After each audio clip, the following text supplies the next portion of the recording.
I'm just in the saunas this morning, but had a little idea that came into my mind. You know, when you look in the mirror, you have to be able to look in the mirror and love yourself.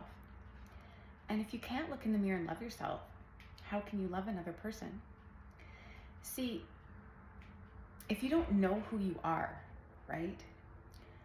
And you meet somebody else that does know who they are, that person that knows who they are can feel that you are unsure about yourself. And so if they feel unsure, there's an energy there, right? That doesn't feel safe. That doesn't feel good.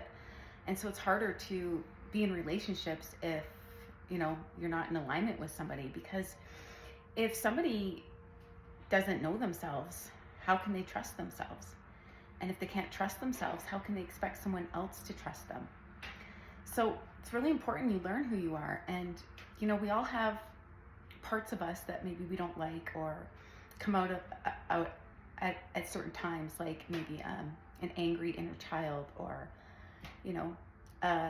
and that inner child, you don't want to just get rid of it. You just want to know that it wasn't heard, it wasn't acknowledged, it wasn't able to express itself. And so it's coming up to because it needs love, it needs attention. So you need to send that part of yourself love in a healthy way, and understand that it's hurt.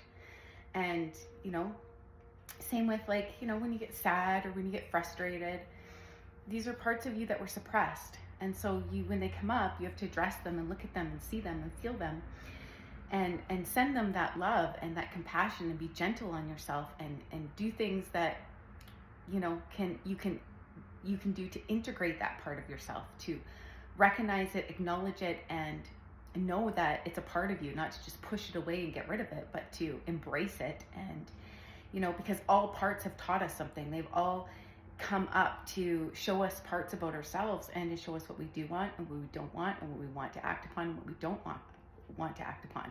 See, everything in life, we experience how we see it. We experience how we feel, what we think about. We don't just experience life, we experience what we focus on. So it's really important that you focus your thoughts, you acknowledge your feelings when they come up, and you focus on seeing the good, so you can create a life and experience of joy.